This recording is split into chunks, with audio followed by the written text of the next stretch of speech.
चिन्यूट के मौजा साहमल में दरिया का कटाव जारी है। डीपीओ चिन्यूट सैलाबी पानी से गुजरकर मुतासरा गांव पहुंचे। आपको बताएं, डीपीओ चिन्यूट सैलाबी पानी से गुजरकर मुतासरा गांव पहुंचे और वहां पर हिफाजती इकदाम के हवाले से हिदायत दी। पुलिस की गाड़ी भी सैलाबी रेले में डूबकर मुतासरीन तक पहुंची।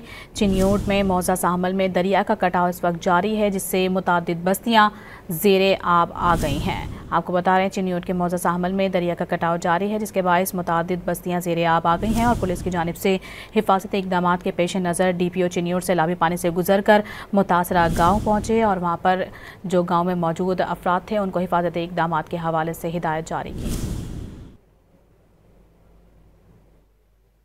चिन्यूट के मौजा साहमल में दरिया का कटाव जारी है। डीपीओ चिन्यूट सैलाबी पानी से गुजरकर मुतासरा गांव पहुंचे। आपको बताएं, डीपीओ चिन्यूट सैलाबी पानी से गुजरकर मुतासरा गांव पहुंचे और वहां पर हिफाजती इकदाम के हवाले से हिदायत दी। पुलिस की गाड़ी भी सैलाबी रेले में डूबकर मुतासरीन तक पहुंची।